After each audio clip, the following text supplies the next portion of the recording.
The 2025 Polestar 3 SUV. You might know Polestar as the performance division of Volvo, but in reality, the Chinese company Geely, they own both Volvo and Polestar. And recently there was some news that came out that said Volvo is no longer going to fund the Polestar brand. So now Geely is going to be responsible for funding Polestar and their future products. However, Volvo and Polestar, they will collaborate on manufacturing and research and development. It was interesting because after Volvo announced that they would stop financially funding Polestar, Volvo's stock went up over 30% according to Reuters, because Polestar, they've been struggling financially. Nobody really knows what it is. Nobody's really buying Polestar vehicles.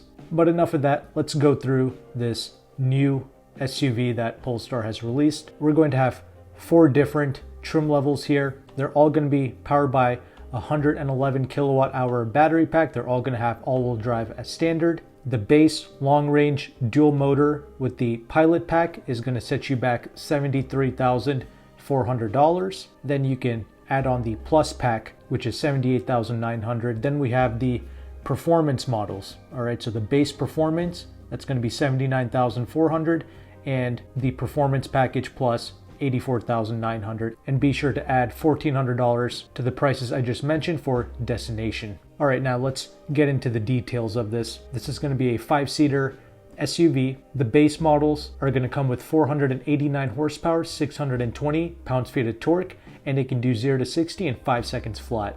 The performance models will come with 517 horsepower, 671 pounds-feet of torque, and Polestar claims that the 0 to 60 is going to be 4.7 seconds. So in this instance, the performance models, not exactly worth stepping up to. I'm guessing these things are going to weigh quite a lot. That's probably why, despite the high horsepower and torque numbers, the 0 to 60 isn't that mind-blowing, but I'm sure they're also being conservative with their 0 to 60 numbers. It probably feels very quick in the real world. But yeah, the standard Polestar 3s, they're going to have a 315 mile range, whereas the performance models, the range is going to drop to 279 miles. If you use a DC fast charger, they're saying that it can charge from 10% to 80% in 30 minutes. Regarding options, I mean, the Pilot is going to be your base, but you still get a heads-up display, a 360 camera with front and rear sensors. You have a 9-inch digital gauge cluster, a 14.5-inch touchscreen,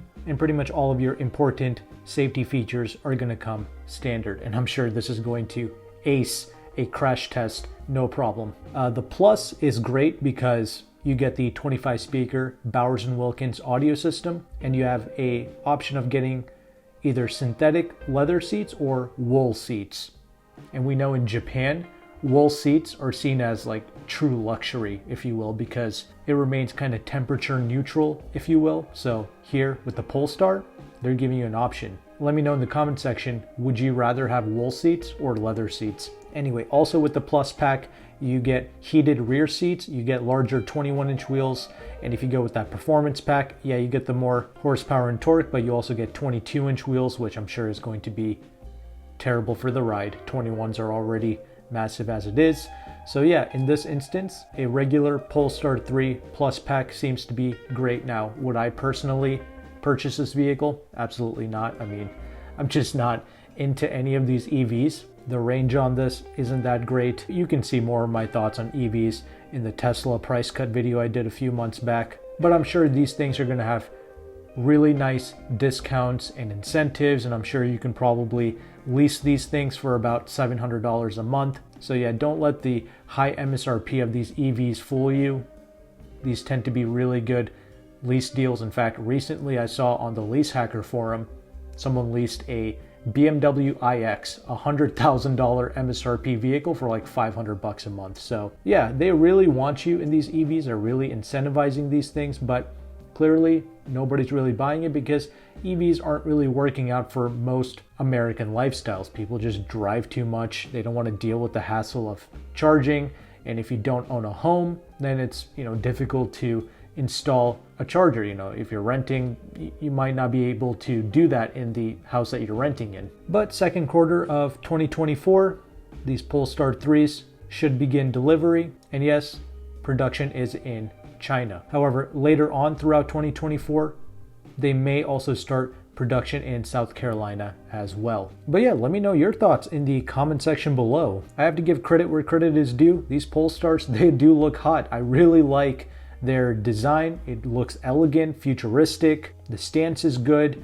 The rear end of this Polestar 3 sort of has this Porsche Cayenne look. The wheel designs are pretty sweet, but that interior with that vertical screen is pretty ridiculous. They always do vertical screens in these Volvos. They really like doing that, but this is how most EVs are. They just have this massive screen plastered in the middle and no physical buttons or switches. But yeah, that's pretty much everything you need to know regarding the Polestar 3. Thank you so much for watching. Take care and goodbye.